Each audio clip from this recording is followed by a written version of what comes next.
Welcome to another edition of Politics Done Right. My name is Egberto, Willies, your host. As you know, I try to get all sides of the debate, all sides of the discussion. And today is no different. Today, we're honored to have Bryce Eddy. Bryce Eddy is a cultural and political commentator and host of the Bryce Eddy Show, where even controversial or taboo topics get discussed, reminiscent of Joe Rogan Experience. I'm not going to give you the Joe Rogan Experience because the Joe Rogan Experience, I am not sure about anymore. But anyhow, welcome to Politics Done Right. Bryce, how you doing, buddy? I'm doing well. Well, you know, Joe and I know each other because we came up through the jiu-jitsu world together. So I've wrestled him, 1,000 times. And what you see is what you get with the guy. Wait. How many times did you beat him? Well, you know, I was a belt ahead of him. So, you know, I was a savage. Stop getting politically correct. Just say that you beat him every single time. Well, you know, Joe's a good fighter, though, and I love him. Anyway, folks,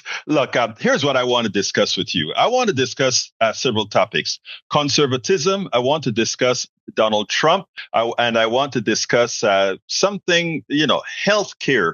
But I want to twist that in a particular manner in the way we tackle it. Okay, so let's go ahead and start. How happy are you? Your guy got elected. I'm very happy. When you say he's my guy, you know, that when it comes to getting someone elected, you know, obviously I'm not part of the crowd that believes that Donald Trump is the Messiah, but what he brings into his administration, you know, you're looking at 5,000 plus people who are going to be a part of that. And that's what we voted for. There are people that, you know, are out of their minds on both sides and, you know, worship politicians. That's not me. But I am very excited that we have this versus the alternative. And what do you consider, what you call the alternative? Well, I mean, contrary to what Kamala Harris and Tim Walz were publicly saying, what they were endorsing was a continued establishment cabal of, you know, globalists that were going to be running our day-to-day lives. And I think that, you know, power needs to be as much as possible in the hands of the people. And, Donald Trump was a populist, and that's what we were looking for. I do believe that Kamala Harris and Tim Walz had very much a communist agenda or a globalist agenda. There's all kinds of things that we could call it or label it. But really, it was an anti-American agenda, and that's what I voted against. Okay.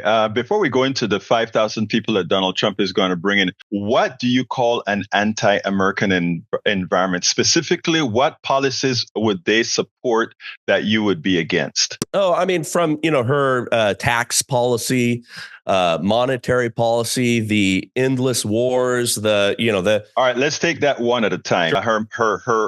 Her economic policy. What in her economic policy don't you like? Oh, well, I mean, just for starters, you know, the suggestion that you need to be taxing unrealized capital gains. Okay, let me stop you right there. Why wouldn't you want to tax unrealized capital gains? We do that right now as it is for the average American citizen, don't we? Well, explain what you mean by that then. Okay, if I have a home, I pay taxes on my unrealized gains every time on my home. I own a car, I pay a tax on my depreciating gains on it all of the time.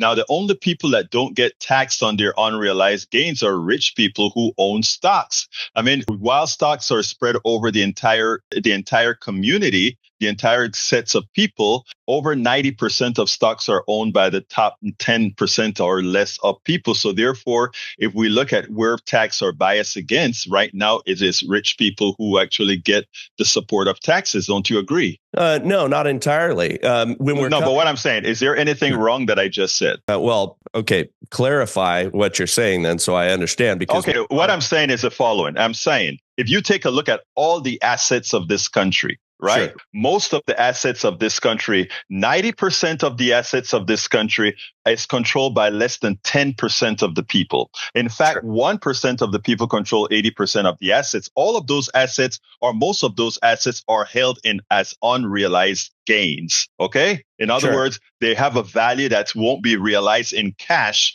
until sold. Now, your home is also an asset that is an unrealized gain. But I don't pay. And other than property tax, which I disagree with how we do that. Okay, I do not pay on the I just sold a home and I paid taxes Right. on the sale of that home, but my home was worth more than $1 million than what I had paid for it. Right. So I came away in a very good position on that one. But if you were to tax me on that additional $1 million, and of course, there to a certain extent, property taxes do that, but not at that level, right? Right. But all I'm saying, what I'm trying to get us to agree on is that the middle class, no matter who is in office, and even based on what the taxes that Trump wants to get passed, it's the poor people that get stuck paying all these taxes on their wage earning and on their gains. And what I'm saying is that is an unfair tax system because it is not the working man who gets a tax break. Well, I mean, look, I think you and I, and this I find fascinating, but I think you and I can probably identify many of the same problems. I agree. But we probably have very different solutions to come about that. If we're talking about a fair tax system, my approach would be completely different than probably your approach. But we're both agreeing that. But I bet I could convince you that my way is probably best for people like you and me. I'm blessed and I'm moderately wealthy because I've worked my butt off. I came from a very, very poor circumstances, worked my butt off, and I'm worth a fair amount. And if I didn't want to work for the rest of my life, I didn't have to. Is Bezos worth the money that he has? What's that? Is Jeff Bezos worth the money that he has? Yes. Why? That's very complicated, but billionaires, all right, and there's billionaires, and let's agree on this. There's billionaires that are on both sides of the political spectrum. And let me just tell you, I disagree with billionaires on all sides. I think whether you're a progressive billionaire or you are a conservative billionaire, you didn't earn it, but please correct me. Okay, yeah, I would love to get clarity on that. How did they not earn it? Let me explain. Because First of all, the collective wisdom of this country comes from us all. It comes from you. It comes from everybody in this country. I was a former employee of NASA contractors, etc. I was part of the people who built the space station that's up there right now. Jeff Bezos took a lot of the technology that we built collectively, and by the way, that you, Mr. Bryce, paid for. And thank you so kindly. You paid for that technology. We get Musk that comes in, and Musk goes ahead and puts a rocket in suborbital flight, something that we've been doing since the 1960s. And the media and everybody say, oh, he did a great thing. But he was working off the collective knowledge of all of us, things that were invented before and things that the government paid to create, whether by private contractors or in-house. But he made the profits off of all that realized gains of the stock that he sold for that. How is that fair? Well, all of us are standing on the shoulders of the people in generations. Amen. Yes. But that does not mean that the path before us is, and you'll have to tell me what your philosophy or core philosophy, if you want to go on and label it. But I'm a free market capitalist. Okay. Now what we have in this country is a corrupted version of capitalism. But I think that guys like you, and I say this with great respect, right, argue from an idealistic point of view, and we'll look at let's call it socialism, communism, some kind of idealistic philosophy, right? That means that, hey, we should all, share some kind of egalitarianism. And then they contrast that with a corrupted version over here.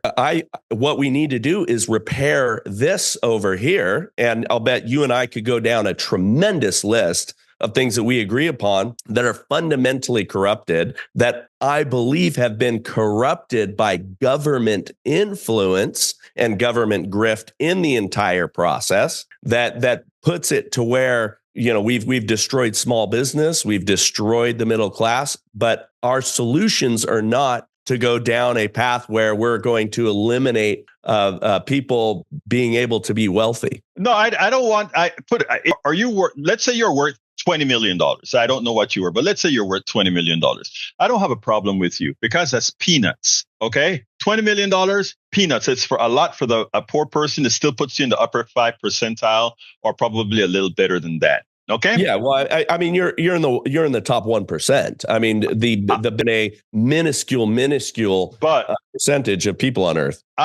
you are. I'm not. I'm a political activist all the way. So I gave up everything. So for this, but what I'm trying to say is the following. And I think we would come down in the same place if we actually looked at who's at people's worth. And my contention is, I don't know a billionaire, whether Bill Gates, Jeff Bezos, or Elon Musk, that's worth the billions that they have. And my contention is that they made it off of our backs. And in other words, I think if we were to, Jeff Bezos can't program a computer worth hell, but his systems are based on computer systems. Elon Musk is one of the worst programmers, bar none, but his technologies, both within his electric cars, etc., made him rich. Government made Elon Musk rich by creating a structure in where all the oil guzzling cars had to pay him a stipend to put out an electric car. And then people say he's this great intelligent wizard. He's not. And my contention is our form of capitalism actually allows charlatans like billionaires like Musk, Bezos, and all these guys to exist. Your thoughts? Yeah, to call them charlatans, I believe that's rooted in envy. Wait, my brother. I swear to you, and I just want this. I want to be clear. I don't have envy on any of that, because if I chose to be like them, the knowledge base here is enough to do that. The thing about it is they chose the capitalist format. I think the capitalist format is nothing but antiseptic slavery, but we can discuss that further later. Well, sure. Listen, I mean, I own a cigar lounge in town. I am a terrible bartender. I hire bartenders and I pay them, the market wage, and I take care of them and I give them big tips and I treat them well and I give them bonuses and I'm kind to them and they make great drinks and I'm a lousy bartender. So, but that's good. I don't understand how you would suggest that because Elon Musk is not a terrific programmer, him taking capital, from multiple sources, including taking advantage of government programs that politicians like the Clintons instituted or Barack Obama instituted. All of them are corrupt. Right. Yeah. Okay. So, but I don't understand how you can say, though, that leadership has no value. I mean, I have an insight. I've worked in a capacity that has gotten me into the orbit of an Elon Musk, right? Mm-hmm. I know other billionaires and I watch how they think, how they work, the obsessiveness for which they work. Many of them have tremendous leadership ability. They have gifts that God my brother, however, my dear brother, I don't care what leadership they have. They couldn't do it without the technical abilities of those who actually, the engineers and the scientists that did it. Those people are not compensated relative to the people like Musk at all. And that's all I'm saying. I'm saying there should be equity somewhere. And you're asking me, what is that worth? I don't know what it's worth. That's probably above my pay grade. But what I know it's not worth is $1 billion. Because again, no one by themselves. In other words, if any one of those people your bartenders are happy with you, because we are talking nominal types of monies here. But when we get to Americans don't understand what billions look like. They don't understand what the super wealthy really looks like. And that's why we can get conservatives who will support voting against their interests, in my humble opinion. But I leave that with you. Let's close out this section on billionaires by me asking you, what is it that you think? Why is it that you think they should be able to extract that percentage of the economy when their worth isn't commensurate with that? Well, because I just fundamentally don't think you understand what they also do for our economy, our way of life, our lifestyles. I will extend it. Tell me what they do. I'm sorry. Do you own a Tesla? It's an amazing vehicle. I don't, by the way. But he didn't build it. Musk did not build the Tesla, nor Musk did not build electric cars. It was ceded to him. Wait, okay. I don't think the person who lays the bricks, at the behest of the person who owns the brick building company has inherently more value than the other. You're suggesting that the person that is working very hard and they deserve a tremendous amount. You can tell me what you think they deserve, right? Mm. But we have free market economic forces that sorry. Go ahead, sir. Go ahead, sir. We do. Now I'm gonna. You and I could agree, and we could probably spend hours talking about how I would restore more balance to small businesses because we have government interference that has allowed for some of the mass collection of wealth in picking winners and losers. Okay. There has been many government forces and collusion, especially right now in a corporate. One example of that, please, sir. I hear that a lot on the conservative side, and I've never heard a conservative tell me what. Yeah, say it again. There used to be tens of thousands of small banks around the country. I agree. After 2008, we destroyed that in favor of big banks because the government bailed them out instead of letting them suffer the consequences. That's not what happened. And that's a big thing that concerns me when we put it that way. We have to remember that at one point, our banking sector went, the fault of this is not Ronald Reagan. The fault of this is Bill Clinton. When like Glass-Steagall, when we went ahead and pretty much merged the investment side of banking with the regular side of banking. Yeah. It goes back 100 years before that, though, brother. Right. But what we did, and this is where I think maybe we could agree, we stopped we protected bankers against the decisions that they were making. Bankers used to loan their own money. It was a collection of wealthy people that came together with capital and interviewed the people in their community. They were very much community based. Okay, Bill over here is going to be able to pay it back. We're going to take a risk on Bill. We're going to do this. We're going to give him a loan. He's going to build this business. He's going to pay us back. We interview him. We know him in the community. We did that. Once they removed that and the bankers were too far from it and the government protected them against losses, and then the government also forced them to lend to people that could not pay it back. That part isn't true, but continue. Well, of course it's true. It's not true at all. I mean, of course, we had that. How do you think 2008 happened because of something called the derivatives, and the derivatives that fully. It's a locked up system where insurance A was dependent on insurance B, C, D, and then it gave into what we call in software company the deadly embrace. So that's what happened. But you're forgetting that they loaned to people who could not afford. You know what? You're right. Let me tell you where you're right, brother. You are right that they loaned that money that they shouldn't have loaned, but it was in their interest to loan that money. It wasn't the government saying you must loan to somebody who can't afford it. What the bankers did is they created a false structure of these exploding loans that made people seem like they could afford the loan. And that wasn't the government driven. That was the capitalist system saying, how can we find a way to con these people to get the immediate, because we know the government will back us at the end. Well, yeah, but you understand that there's also, I think you're forgetting that this goes hand in hand, or maybe you're not, maybe you're misunderstanding what I'm saying, but this is all going hand in hand. That's why I said I think we can agree on quite a bit. The problem the problem that we have a lot of times is that I say this with great respect. I think too many of us are the pawns of the billionaires. When I tell you the billionaires don't deserve or work for any of this, I'm not talking about you. I'm not talking about most of my conservative friends. Most of my conservative friends have been led to believe that somehow we need these rich guys because greed is good, or because these guys have some innate ability to do things. And I'm saying they don't. And you still believe they do. No.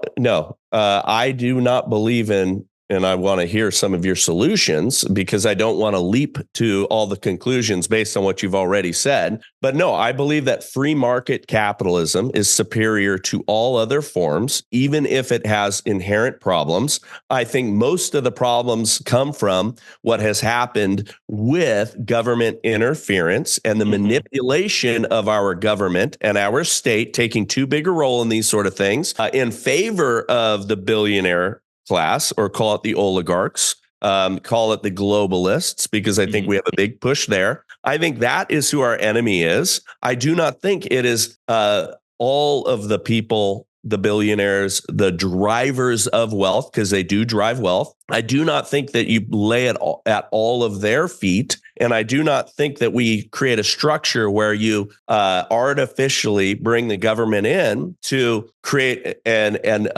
egalitarianism or anything like that. I think that's where you get people starving. Okay, now let me point this out, because you said you wanted what my view was, and I spoke about this on my KPFT program 90.1 FM this morning, and I said the problem is that you start at capitalism. I start at free enterprise. Okay, capitalism and free enterprise are not the same thing. I have free enterprise at the top of my pyramid, and below free enterprise, I have capitalism, socialism, and collectivism. And what I mean by the following. Things like healthcare, where I don't have the choice. If I get sick, I must get healthy. I must get healed. I don't get choices. That does not belong in a capitalist structure, because I don't have choices. There's no free market there. Now we have capitalism. Capitalism is where we have your restaurants, your shows, your bar, everything else. Free market capitalism works fine under that scenario. And then collectivism, as opposed to the corporation, where we have the corporations that have this rigid structure, which is nothing more than antiseptic slavery, because it is not a democracy. It's something that's run. If you want within capitalism to have companies that work that way, have at it. But I'm saying there are some people that will want a collective system to work. We can have all these things coexist with free enterprise being on the top, meaning we are free to choose. Honestly, free to choose. Now, under the capitalist system, we are slaves, because again, those who own capital own everything. AI that's coming out in the next few, that's going to be taking over a whole lot of stuff. People talk about it as getting rid of jobs. I look at it as being a great opportunity. If we follow the model that I just spoke about, what we finally get is we say, instead of having a 40-hour work week, AI is going to give us a 20-hour work week, a 15-hour work week. Why? Because it's using the composite knowledge of all of us. That's what AI is. But the way capitalism works is those who can capture the end product, they are the ones who profit from it, and the rest of us remain indentured servants. And you say, yeah, well, no, all of us profit from it, which is why we're the wealthiest nation that has ever existed on the planet. And we have lifted more people out of poverty. Historically, our lives are easier than they ever have been because of our system. I am not arguing with you that our system does not have corrupt elements. Did you agree with my structure? Free enterprise, no. Why not? Because socialism can't exist under that. No. I think what is socialism? Well, okay. Let's talk about what there's the definition of socialism. There's what people have perverted it into, like saying, but the fire department means we're socialist. That's correct. No, that is correct. No, socialism is the government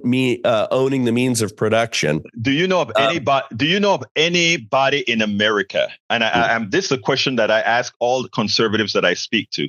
Do you know of anybody in America, from Bernie Sanders all the way to Kamala Harris, who believes in a socialism that talks about the government owning all sources of production? Yeah, I do. Who? Well, they write about it. No. Bernie Sanders have never once has he said anything about owning the sources of production. You know what they mean by socialism? Of course they don't. Because that's you can only say it in that definition is unpalatable. No. That's not to the population. That you know what they did? They changed the dictionary system, and let me tell you how deep our system is. The dictionary has now defined socialism and communism as co-equal. Take a look at your Webster dictionary. That's a fallacy. They're both based in collectivism, of course. And one is a different means of getting to the other. But one is death by suicide, the other is death by murder. No. We have to be honest here. Let me tell you what socialism, as we talk about. When I say free enterprise, this free enterprise at the top, meaning we have choices. Free enterprise, we have choices. Under free enterprise, we have capitalism. those who want to follow that model for their businesses, etc., they can do that. Not under what you're suggesting, because you've already said that we should not have billionaires. No. I said we should not have billionaires. And now when it comes to that thing there, that chapter on capitalism, no billionaires will exist. And why will those billionaires not exist? Because the thievery that occurs under how the billionaire got their monies would not be feasible. Now, if for some reason they got around the system and people want to say, I'm going to make you have a billion. Tell me how John D. Rockefeller stole. John D. Rockefeller stole, first of all, from the inception of this country, the lands that he mined from. By you ever saying that the oil in that ground belongs to that person, that is fallacy. That oil was there. So once we get the person with capital that goes ahead and extract that oil and profits from that oil, at that point in time, if that revenue is not shared by the country itself, that is theft because they didn't put it there. So do you believe in private ownership of land? I am contentious of, right. First of all, let me answer that in two ways. Sure. I understand that right now we do have private ownership of land, but it's kind of interesting because all the land that we have private ownership of is this way. I stole this thing. Now I own it. And now I can do whatever I want with it. That's one way of looking at it. That's looking from the. How does one? I own 10 acres up the road here that I'm going to build a house on. Right.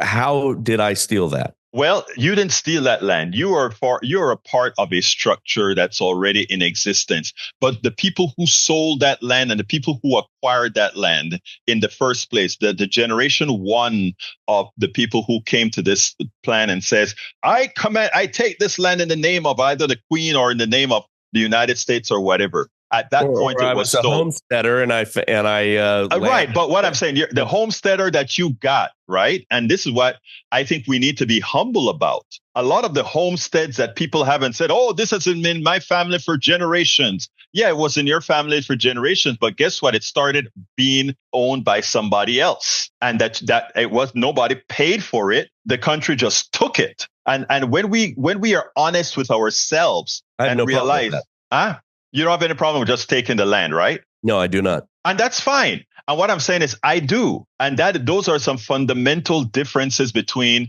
how people think and how people evaluate things. And that's fine. What we ought to do is democratically resolve those issues. And that's what I think we're going to do. Okay. So would you suggest then, all right, a guy owns 100,000 acres of, prime land, somewhere here in the West. Do you believe that he should be allowed to do that? Or you think that if people voted that he shouldn't allow that, you can seize it? Well, no, what I really think about is that the people who had ownership of that land originally, the people who have birthright to that land at this point in time should start the process of suing those people who. How do you measure their birthright? I mean, are we talking about indigenous people? Yeah, I do. Actually, I do. Yeah, but the Indians have a long line of, you trace back any of them, it's a long line of conquering each other. And I understand that land. I understand that. And that's where we get to the primal question is, do I believe in land ownership? I think land, when you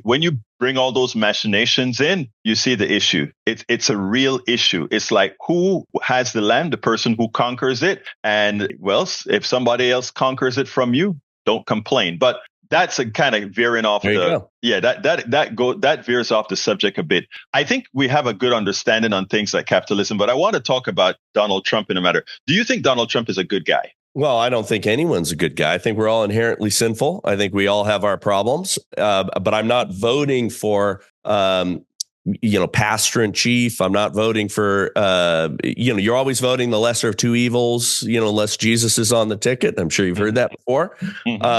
Is Donald Trump a good guy? I think there's elements of him that is, and there's things that I disagree with. Do you think Donald Trump is a thief? Well, no. Yes or no? Do you think Donald Trump is a rapist? No, I do not believe he's. Do you think Donald Trump lies a lot? I think that. Let me tell you why I want to do it this way, because I'm going to give you all the latitude you need to tell me about Donald Trump. Sure. Do you think Donald Trump is a liar? Well, we're all liars. Do you think Donald Trump lies more than most? More than most politicians? No, more than most. I mean, not. Even politicians. You don't think so? All right. Do you think Donald Trump cares about you? You. Well, let me answer that one precisely. So I've met him before. I mean, I've met him several times since. I'll be at Mar-a-Lago this week, and I think he is a very genuine person to people, especially on a private level. I've been pretty impressed about how he's treating his team and staff. I met him prior to him ever running for office. We'll call it probably 2011, 12, somewhere in there. I insured one of his hotels, and he was passing through that day.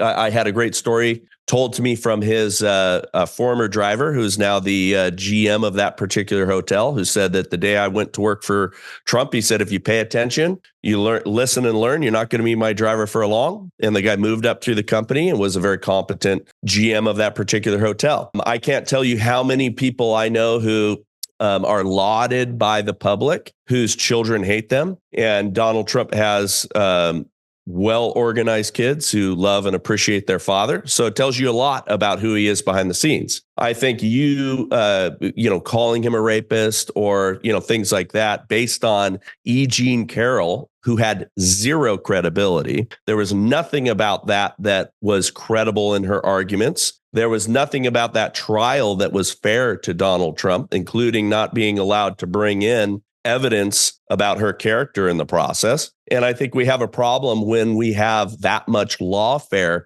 against an individual like Donald Trump or many people in this administration. We've also diminished and devalued actual rape victims and things like that by the lawfare that they promoted against Donald Trump. And all of those things are falling apart and disintegrating as we speak because the jig is up. Actually, why do you say they're falling apart? I mean, they're going to fall apart because he's president. America chose to elect him again. Well, right? They were falling apart prior to that. Well, no. Wait, just based alone on some of the novel legal theories that they used to prosecute him, or things where they had to change the law in order to go after him. Whether you like him or not, you have to, as a rational human being, admit that there were lawfare actions against him. It was going after a political opponent. Whether some of those things, we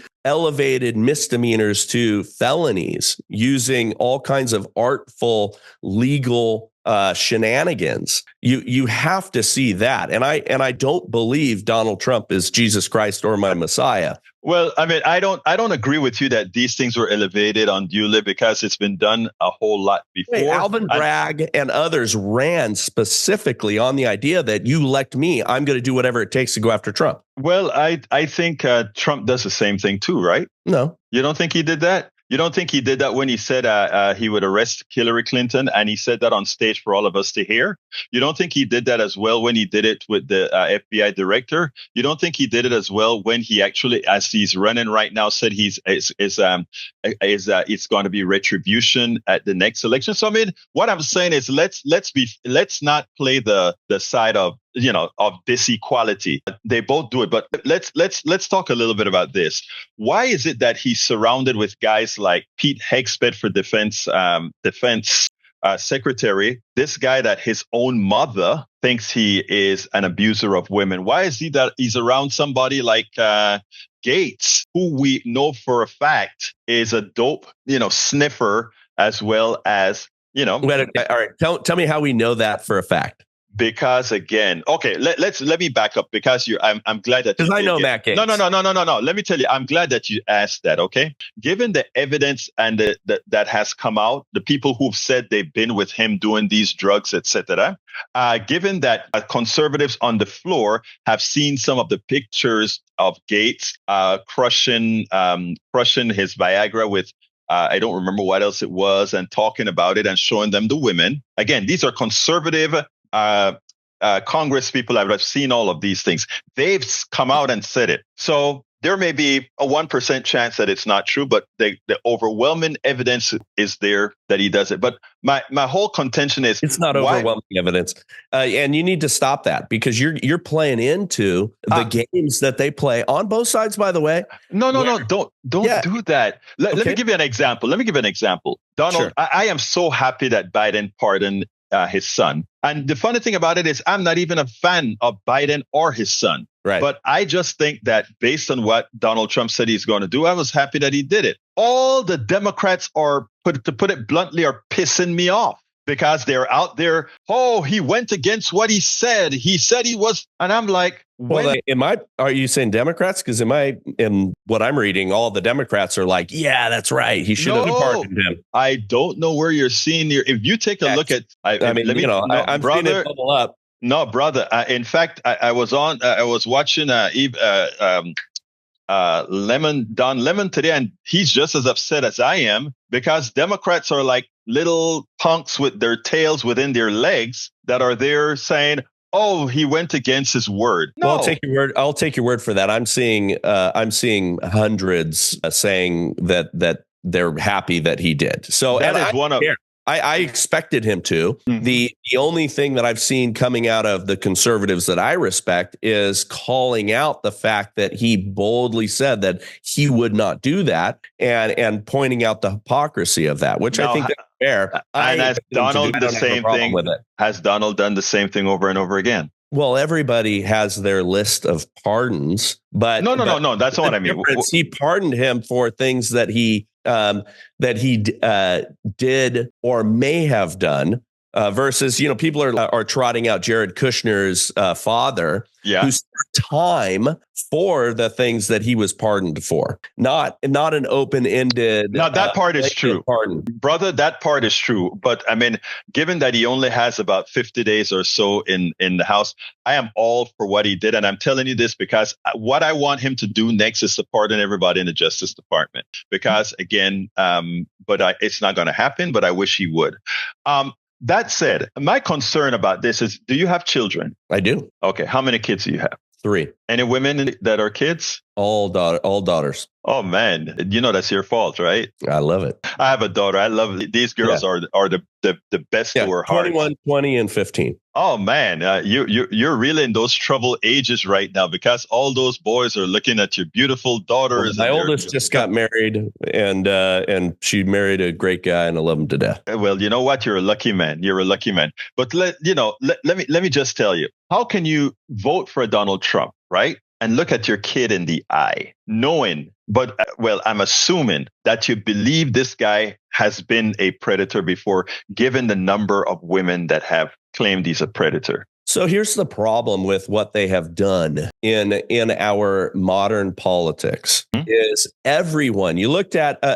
Here's why this has been bad for women in general. From the moment Russell Brand gets traction and becomes a new man, claims himself, now conservative, goes to that. What do? They immediately come out with, decades old claims against him, things that weren't, they didn't go after him at the time. All these things surface. OK, if there is criminal behavior by people, we need to go after them. Mm-hmm. The problem that we have with many of these things, E. Jean Carroll being the most prominent one, this is a woman who bragged on television about rape fantasies. This is someone that had zero credibility and in front of a jury in an area where it's 90% Democrat, he was convicted of, civil trial, right?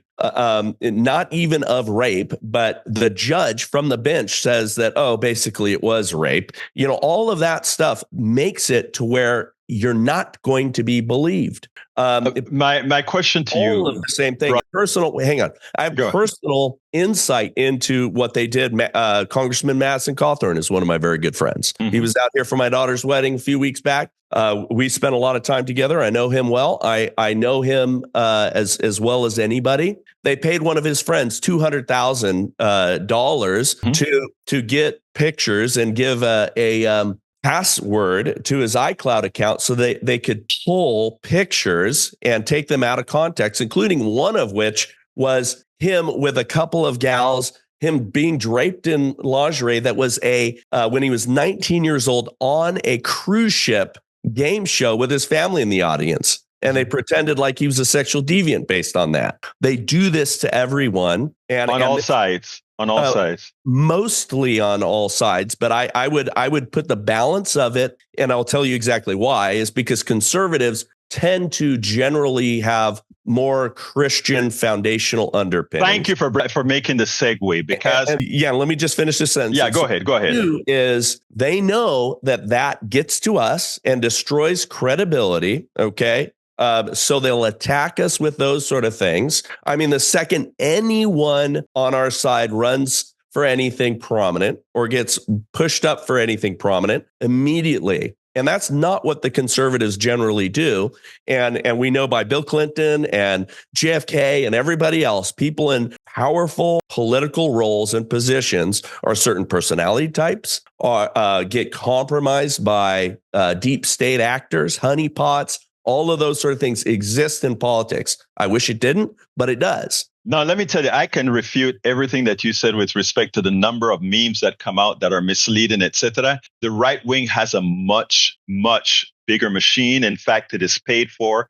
While on the liberal side, unfortunately, we don't have the investments for that. The $1.2 billion that went to Kamala went to all those high price elitist guys on the coast. So the real stuff comes from your side. But let me ask you something about Christianity, because sure. You're a Christian, and I will never question your faith. I think, I listen to the way that you talk about your daughters, and I can see the love that you have for your daughters, etc., just like the love I have for my daughter. But what concerns me is how the way many conservatives operate. It is for them only, meaning for their insular families only. Let's go ahead and take a look at, first of all, I don't understand, and I don't think there's anything that you've been able to say today that convinces me that your vote for Donald Trump doesn't present a problem to your daughters, okay? Whether they say it or not. Somebody that is on tape talking about grabbing women and taking advantage of women. I'm not talking about hearsay now.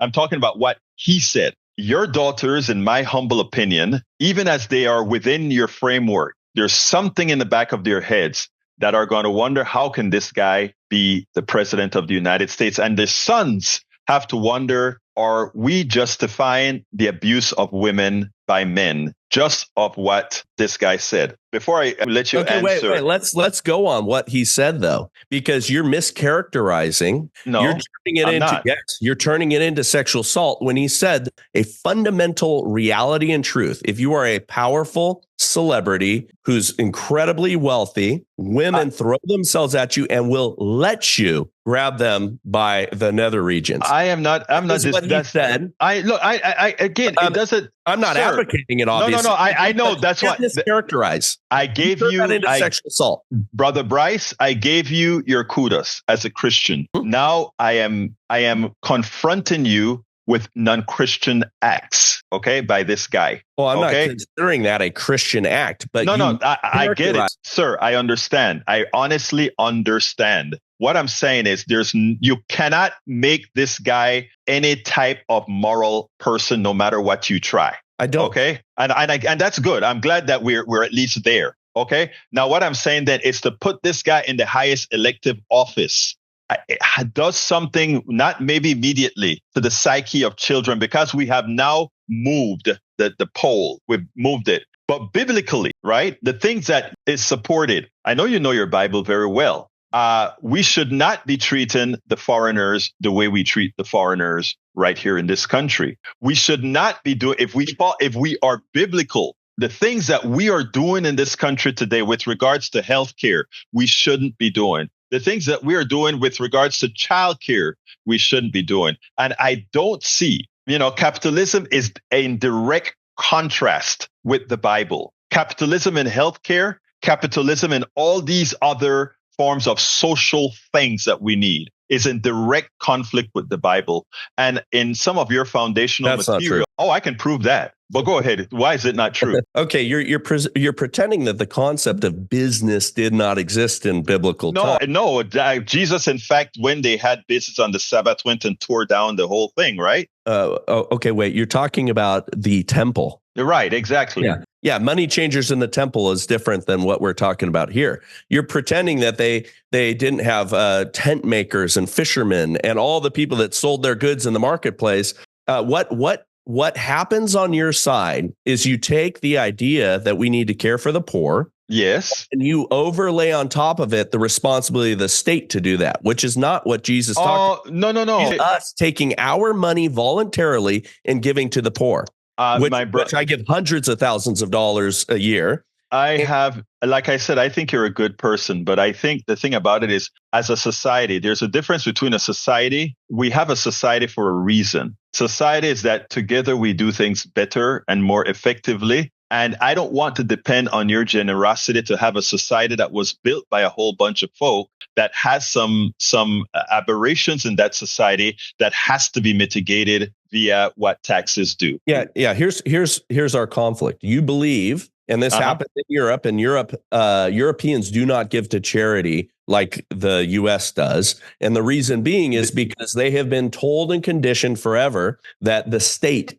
and it's their responsibility to take care of things. So you were thinking, my neighbor across the street, can endorse the government to come and take the money by force from me to care for the poor. I love the way you say that. Take the money by force. No, Jesus said, "Give unto Caesar that which is Caesar's, unto the Lord what is the Lord." So if we want to be technical about it, there's nothing about theft when we talk about taxes. Taxes are done by a government that is freely elected by and for the people. So therefore, that stuff about the government wasn't in Caesar's day. I know it wasn't then, but now it is. Well, don't confuse it. But here's the deal. Here's the deal, and which is very important, right? You talk about Europe. Europe has a much more humane way of handling healthcare. Europe has a much more humane way of handling social welfare. And the thing about it is that's why people in Denmark are much more happy than they are here. And that is quantifiable and verifiable. So in a homogenous society, right? It doesn't have anything to do with homogeneity. Sure it does. No, it does not. It scales. The thing about it is it scales better. Highly educated, homogenous society. No. It scales better. And when it comes to education, what we have been trying in America is to uneducate people. That's why we don't believe in critical thinking anymore. We don't want people to think too much. Yeah, that's why we need to get rid of the Department of Education. Would you agree on that? No. It's destroyed our education system since its inception in 1979. No. Here's a problem right now, Brother Bryce. We are close to the end of this discussion for this segment. I'm going to want to have you on again. Let's do it again. I appreciate you. I really do. And I'm glad that we can have this talk. Healthcare is one of my expertise. Oh, me too. And we're going to have a great talk on that. And I think that you're dead wrong about it, but I bet we could come up with some areas of agreement. That would be great. But I tell you how I want to close, because, Donald Trump is now in the control of our country effective the 20th of January. There won't be any people going onto the Capitol and blowing crap up like it happened on the 6th when Donald Trump lost the election. Now, what do you expect out of the 4 years of Donald Trump? Well, first, January 6th was very much a manipulated inside job, and a lot of that's going to be coming out here shortly. I have a guy who's going to come on my show as soon as he's able, and we're going to talk about how many known FBI agents were in that crowd fomenting a lot of that sort of stuff in order to push a particular political narrative. And we can talk about that another time. And I would love to talk about that, because you are so wrong about that. But I definitely want to talk to you about that, because what I see is an alternate state of reality that we have to come to agreement with. And the problem is that there's a lot of good Bryce. Let me be honest with you in closing, Bryce. I don't know how much of the stuff you say relative to Trump you actually believe, because after speaking to you for almost an hour, you're a damn bright guy. You are a very smart guy. And my concern, in doing media, the same that you do here, you are very well funded. We are not here on this side. And my thing is, and I say this, I'm not wanting an answer. It concerns me that we have very smart guys like you out there that are telling this story and that are effective in telling the story. Because I think, and I say this with respect, it's really a danger to the country. But we will talk about this. We're going to talk again, and I am talking about soon, because you are one conservative guy. I'll actually call you a MAGA guy that actually can have an intelligent conversation. So thank you so kindly for having been on Politics Done Right. Yeah,